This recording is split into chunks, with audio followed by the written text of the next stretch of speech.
All right, Good Enough dropped. We're talking about heists. The largest successful heist in history. I play GTA Online. I just did Cayo Perico last week. I got the ruby necklace. That's kind of cool. But I also just did another scope out and I secured the Panther statue. El Rubio is going to get what's coming to him, bro. He is. He is. I'm somewhat of a, heister myself. In a video game, not in real life. Don't steal in real life. But let's talk about it. Let's start with the heists that were almost perfect and slowly work our way towards the ones that made some thieves multi-millionaires. Number 7, the Great Brinks Robbery. On January 17th, 1950, in Boston, Massachusetts, 11 men entered the Brinks Armored Car Depot, all wearing chauffeur caps, That's a big group, rubber Halloween masks, and each carrying a .38 caliber revolver. The 5 workers on shift that day were quickly tied up and their mouths were taped shut. The thieves were in and out within 20 minutes, stealing over $2.7 million in cash and valuables. Still crazy though for 1950, bro. That's what I'm saying. Worth around $36 That's a lot of money, bro. Today. No one was injured and not a single piece of useful evidence was left behind. Even the escape vehicle that was used for the robbery was later found cut to pieces at the local dump. All in all, it was the perfect heist. It would even be labeled by the media as the crime of the century. The case would have gone cold if it weren't for the greed of 2 of the thieves. Here we go. You see, later that year... And that's the thing, and that's something that I learned from Ocean's 11, bro. You can't... Was it Ocean's 11? Or was it? It was one of those heist movies. You can't have a big group, bro. That's too many people, bro. Too many loose ends. 2 of the thieves were captured in another bank robbery. Joseph O'Keefe and Stanley Guscara. Both men were looking at many years and then they snitched, didn't they? So they began to beg their previous partners for money to help pay for their lawyer fees. But they were rejected and were sentenced to jail. After serving his time, O'Keefe was released, only to be arrested once again. And just like before, he requested money from his previous partners, this time claiming that he didn't get his fair share in the Brinks robbery. But again, he was rejected. So O'Keefe threatened to testify against his previous partners unless he got some money. Soon after his threats, O'Keefe was shot multiple times by a hired hitman, but barely survived. He lived! Oh no, bro. Oh, GG's. Now he's really gonna tell. While recovering in the hospital, he's really gonna FBI agents approached him, making a deal to testify against the men that tried to kill him. O'Keefe testified in court. Come on, bro. So look, I don't condone criminal activity. I don't condone violence. But if we're talking about a video game, GTA RP, and you do the Pacific Standard heist with somebody, and then they get caught trying to rob, what's the other bank called? The Fleeca Bank, right? And they get caught, and then they like, hey, bro, you don't give me some money, I'm a snitch. And you slide on him, and he lives, bro. That's on you, bro. You gotta, you know what I mean? You gotta really put the bread in the toaster, bro. You know what I mean? You gotta really like, come on, and GTA RP though. Detail on how he managed to pull off the Brinks robbery, and all of his previous partners were sentenced to life in prison. Now the crazy part is that if robbery, 2.7, GG's. Trial had taken place just 5 days later. It would have reached the statute of limitation. Nah, bro, I ain't gonna lie, bro. I hope they got him in there, bro. Ooh. A very nice VA just passed. Bro, 5 days. And all the men would have 5 gotten days away with the perfect heist. GG, don't steal though, bro. That's a good lesson, bro. Don't steal, bro. It's not worth it. It's not worth it, bro. Heist. Okay. One of the largest heists and perhaps the bloodiest in history was the Lufthansa heist. In the middle of the night on December 11th, 1978, 6 men broke into the Lufthansa's airline cargo terminal at New York's John F. Kennedy Airport. The men quickly made their way to the airline's vault, stealing $5.8 million in cash and $800,000 worth of jewels. Dang. A value that would be worth around $32 million today. No bullets were fired, nobody was injured, and the heist only took an hour to complete. On that night, those 6 men managed to pull off the largest heist in American history. None of the men involved would ever be caught for this robbery. But just blood because at, the men though? were never caught doesn't mean that they lived long enough to enjoy the money. You see, Oh, authorities GGs. began to connect the 6 men to the Lucchese crime family, one of the 5 Elmo! notorious Italian-American mafia crime families I know that about ruled them. New York during this time period. I know about But as them. authorities began to pinpoint exactly who was involved in the robbery, one by one, the men in question began to show up dead. Over a dozen bodies and numerous disappearances made See, and that's the thing about the mafia, bro. Like, you know what I mean? You gotta act right, bro. Gotta act right. I'm glad that a lot of that isn't happening, though. At least as far as I know. As far as I know, a lot of that, you know what I mean? The crime family thing. The majority of those guys are dead now or old and live in Miami, probably. Allegedly, I'm not saying that they're there. I don't know. I don't want to get anyone caught up. But you know what I mean? A lot of that's not going on nowadays, which is great, bro, because that stuff is horrible. Anyone But they did not play around, Many men though. were found shot to They death. did not play A man around. was found hogtied and frozen to death inside of a moving Hogtied? refrigeration truck. Then a few days later, a The woman Irishman. He used to drive a meat truck. Anyway. torso washed ashore in New Jersey. And so on Dang. and so on. In the end, none of the money was ever recovered. And with so many people murdered, no one really knows who ended up with the money. It was I know who got it. It was who got like a lot of money for no reason. One of those nepo babies, bro. It's one of those nepo Whoever babies, did bro, would for be sure. set for life. Number 5. The Baldwin D.B. family got it. I'm On playing. November 24th, trying to get them caught up either. 1971, a man named D.B. Cooper purchased D.B. an airline Cooper. ticket that would take him from Portland, Oregon to Seattle, Washington. Okay. He was one of 36 passengers on that flight. Okay. As soon as the plane took off, Cooper ordered a bourbon and soda. And after consuming his drink, he handed the flight attendant a handwritten letter instructing her to sit next to him. When she did, he opened up his suitcase and showed her a bomb. He Yikes. instructed her to tell the captain that he would need 4 parachutes and $200,000 once the plane landed in Seattle, which she quickly did. When the flight finally landed, the FBI made sure to give Cooper exactly what he had asked for, but in exchange for all of the passengers on board, which he agreed to. Cooper would only keep 4 crew members on board as hostages, locking them all inside the cockpit. He instructed the captain that their next destination was Mexico City, to which he complied. But here's where things get even more interesting. Didn't he like jump out or something? Instructed the captain to fly at an elevation of disappear? 10,000 feet. And just 20 minutes into the flight, the captain was alerted that the back of the plane's stairs had been lowered. Suspecting that Cooper might have jumped, he landed the plane in Nevada. On arrival, the FBI quickly searched the plane. But of course, Cooper was not inside. He had how'd he jumped do from it? the plane into the forest in the middle of the night with $200,000, somewhere between Seattle and Reno. Over 200 U.S. military officials, including the Army and Air Force, conducted one of the largest land That boy sweeps got ever outta done, there. but nothing was found. boy got up That outta night of there. the flight would be the last time anyone ever saw the man with the name of D.B. Cooper. That's crazy, Number bro. 4, And then the he great- came back as LeBron James.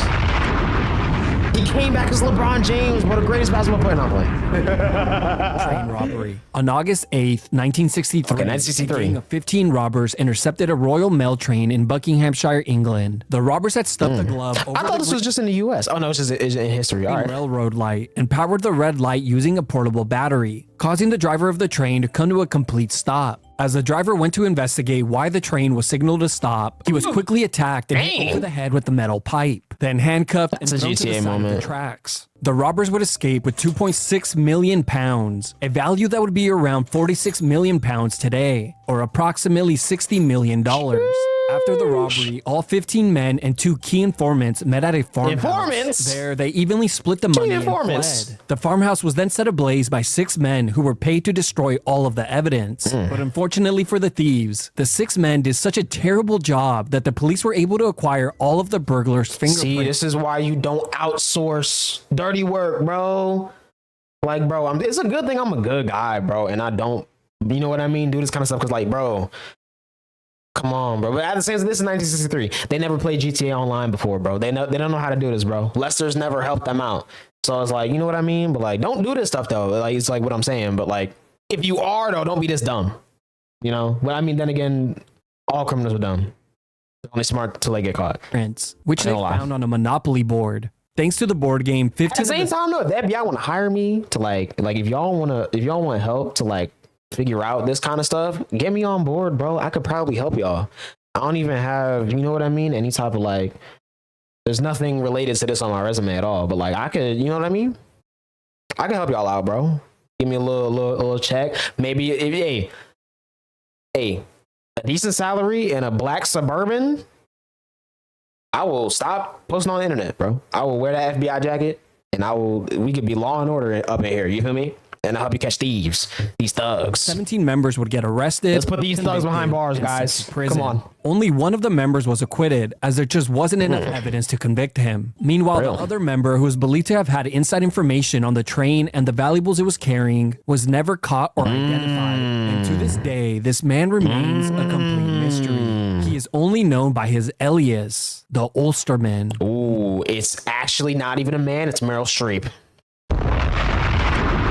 I'm telling you, bro, I'm solving these cases, bro. Nothing else is known about him. Number 3, the British Bank of the Middle East heist. Now, there is no other heist surrounded in more mystery than the British Bank of the Middle East. A lot of these I haven't heard of. On January 20th, 1976, an unknown amount of thieves broke into the British Bank of the Middle East in Beirut during a civil war. The heist began when the thieves broke into the neighboring Catholic church, as it shared a wall with the bank. They then set off explosives on the connecting wall, gaining access to the bank. Once inside, the group's locksmith quickly got to work on the vault's locks, and within a few hours, the thieves acquired anywhere from $20 to $50 million worth of gold bars, cash, and jewels, an estimated value of around $110 to $280 million today. My goodness. With no leads or suspects to go off of, an investigation never really began. This was a flawless heist done at the perfect time. Of course, without knowing how many thieves there were, I can't calculate how much money they each would have gotten, but it's safe to assume that each member made it out a multi-millionaire. Number 2. That's crazy. Heist. On February 15th, 2003, one of the most elaborate heists in history. I feel like I have heard of this one. It would even be known as the heist of the century. The Antwerp diamond heist was planned by a mastermind named Leonardo Notarbartolo. But for this 2003, why is this picture so old? At the Antwerp Diamond Center in Belgium, Leonardo was just another diamond merchant who worked in the building, as he had worked there for over 3 years. So he got greedy, huh? See, this was all part of the plan. Merchants received full access to the building, including the vault, where all the lock boxes were located. And shortly after he was hired, Leonardo began to carry a small pen in his shirt pocket, which he had installed with a small camera. With the footage he acquired, Leonardo and his team created a replica of the vault, where they practiced breaking into it for months. The crew consisted of 5 men: Leonardo, Speedy, Monster, the Genius. No, but why do we know all our names though? I thought this worked. And the King of Keys. How did it get caught? Each equipped with a special set of skills to aid in the heist. And on February 15, 2003, it was all the Norris Squidward day. In the dead of night, the gang would make their way to the vault, quickly dialing in the combination, which they easily acquired thanks to a small hidden camera they had installed in the room a few days prior. They then turned the lights off, opened the vault door, and quickly sprayed the heat sensor with hairspray and covered it with styrofoam. Then they covered the light sensors with black bags to avoid triggering the alarms. The second gate was quickly lockpicked by the King of Keys. And once that was opened, Monster carefully got to work on the alarm wires, disabling them. And in the complete darkness, the gang broke open all the lock boxes with a custom-made gadget the King of Keys had created, which just worked like a large corkscrew. A few hours later, with over $100 million worth of diamonds, jewels, and cash, the thieves escaped, not leaving a single piece of evidence at the crime scene. Crazy. All in all, it was the perfect heist. What happened though? It wasn't until their escape out of the country that one of their members' paranoia would get the best of him. See, and this is another reason, bro. It's gonna eat you alive if you know what I'm saying? If you commit crimes like this, bro, don't do this, bro. He began to be a good person, all the evidence linking them to the crime in a forest, instead of burning it as they had planned. This critical error came back to haunt them, as it was later discovered by the landowner. Oh my goodness. Contained envelopes to the Antwerp Diamond Center, surveillance tape footage, and receipts that linked the men to the crime. The men were quickly arrested, and Leonardo, the mastermind behind the heist, was sentenced to 10 years in prison. I mean, 10 years isn't that bad, though. 3 members were sentenced to 5. He got out, what, 12 years ago? 11 years ago. Probably. One man was so meticulous as to not leave any traces of his existence before, during, and after the heist, escaping with his fair share of the loot. He walked away with I ain't gonna lie though, this is a solid group because they ain't snitch. Ain't none of them snitched, bro. Homie just lost it and got them all caught, but they ain't snitched though. $1 million worth of valuables, or a value of around $34 That's still a W man's. I ain't gonna lie. That's still a W man's, bro. He has been described as an elderly man, but is only known to the world as the King of Keys. And it's lock-picking lawyer. Wrong button. Sorry. It's probably not though. I don't do anything lock-picking lawyer, bro. He's just good at what he does, based bro. on his work, is considered by many experts to be one of, if not the most talented key forger on the planet. Yeah, lockpicking lawyer doesn't do that, bro. He just breaks in. The Isabella Stewart Gardner Museum heist. Okay. The largest successful heist in history might not be. I think this is the one that they based that one heist in GTA 4 off of. Probably. To expect. On March 18th, I want to watch a heist movie, bro. 1990? In Boston, Massachusetts, around 12:30 recent, bro. Two police officers arrived at the Isabella Stewart Gardner Museum to investigate a disturbance. Once inside the museum, one of the officers realized that the man working security behind the desk looked very suspicious. So he quickly asked for his ID.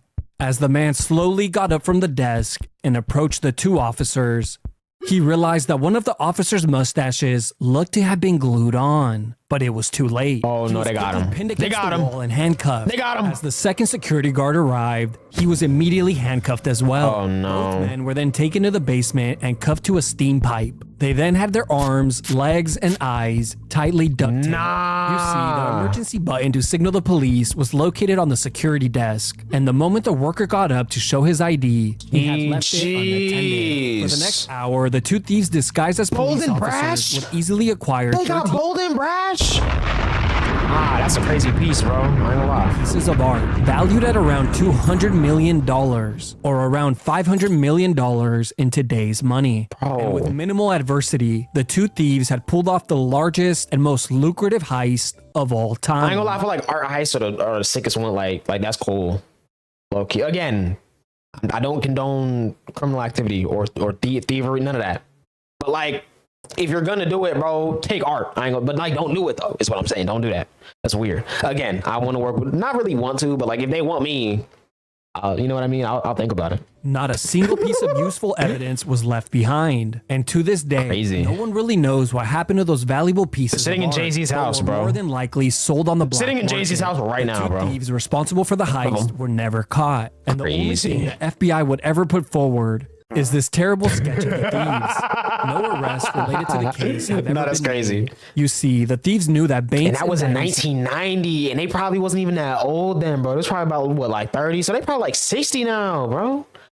They probably like 60-something now, bro, just chilling in Jamaica, bro. Winners were carefully guarded with many security measures in place, but no one ever considered more than a single button to guard millions of dollars hanging on a wall. And with that critical flaw, the two thieves who entered as police officers truly got away with the crazy, perfect and most lucrative heist in all of history.